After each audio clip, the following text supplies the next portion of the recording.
When anger comes, of course, the energy field of it immediately flows into your mind, and the thoughts that you then think are reflections of the anger.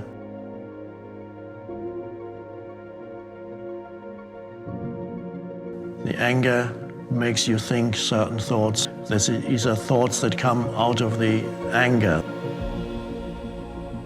But next time it happens, see if you are able to, in addition to thinking those thoughts, well, at the same time, you can be aware that these are thoughts that have arisen out of the energy field of anger.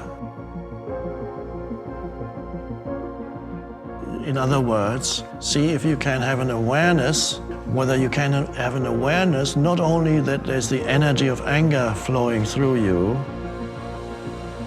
but also perhaps that the energy of anger, which may be old anger that has lived in you for a long time, pain body I call it, which can easily then rise into your mind and control your thoughts. Are you able to stay aware while it happens and recognize anger as an expression of the pain body? And if you're thinking angry thoughts, to realize that these are the thoughts of anger. Anger is thinking these thoughts. They are not true, so they are simply thoughts that reflect the energy field of anger. So the experiment then is whether you can stay aware as the observer or the witness of those thoughts and of the energy field of anger. Whether or not you're able to stay present depends on how much presence there is already in you. Once you're there as the witness, then changes begin to happen. You don't even have to do anything.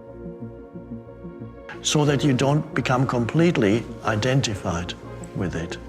So the witnessing consciousness is in the same way that you now witness perhaps a certain nervousness, your heart is beating, and you witness there's the nervousness and there's the heart beating, and the witness allows everything to be as it is, but there's then a deeper dimension in you from where you can say, my heart is beating, I feel nervous energy inside me. These are still verbalizations, but beyond the verbalization, there's the ability to simply see it, so to speak.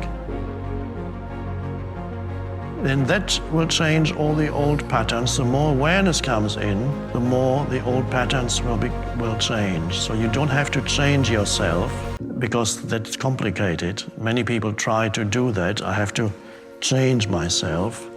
The most powerful, the real change comes with becoming aware of whatever is happening inside you, so that the anger is no longer you, the anger is anger, and you are the awareness. You know it, you see it, you feel it. And that's the decisive shift from being the anger to having the anger in your energy field and observing it. It's a wonderful shift. So use anger as your spiritual practice. If you fail, of course, anger will immediately say, you see, you failed again, you can't do it.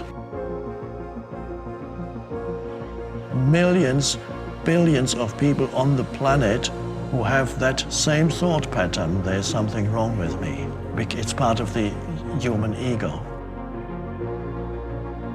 But so you bring in the awareness, and that will change everything. That's the only true key. If you fail, next time the anger arises, what happens? You will become aware immediately after the anger has subsided. And then, oh, there it was, and I wasn't present. And then the moment will come when you are there in the first, if you can catch the anger the first moment it comes, or if you might even see that it could be the result of a thought that creates the anger, and if you can be there in the first moment before it becomes the fully blown anger, then you can stay there. And it might not even become fully blown anger if you catch it the first moment. You can feel the first stirrings of anger. You may only have 3 seconds. It may come very quickly. Anger is like an explosive energy. You may only have 2, 3, 4, 5 seconds to stay there with your awareness and feel it. Oh, it's coming, there it is.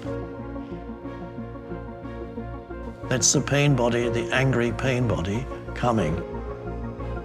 And if you catch it in the early stage, don't suppress it, feel it, be there as the witness.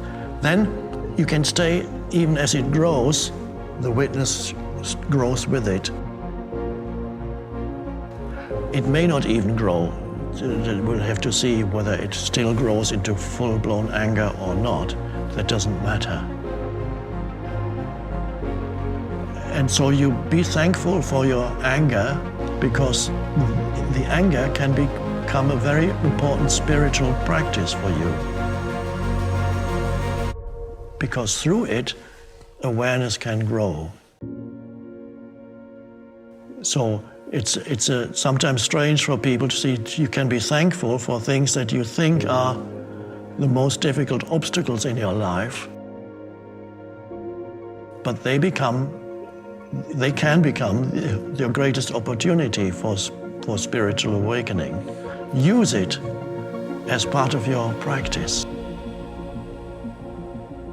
And when you're aware, you don't need to believe in every thought that arises. You don't no longer, and that's an enormous freedom.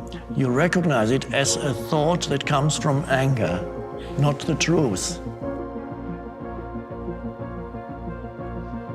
It's a thought form that comes from anger, the pain body.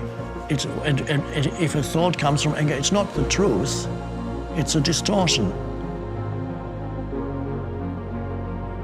Recognize it and you say, oh, there's another thought form that says something negative, that there's nothing you can do, you might as well give up. Whatever thoughts come, recognize that it's a thought form. Do you see how important that is? It's that which creates the challenges create the necessary energy for the flowering of consciousness. So it's not only in the movies where things need to go wrong. In every movie, if nothing goes wrong, there's no movie.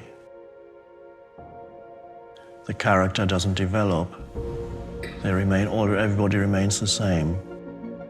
In a bad movie, that which goes wrong is resolved on some external level, but in a good movie, as the character faces his or her problems,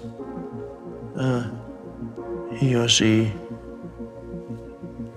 grows, changes, develops abilities that he or she didn't have before. And in very good movies, there's some kind of spiritual realization. But only because something went wrong.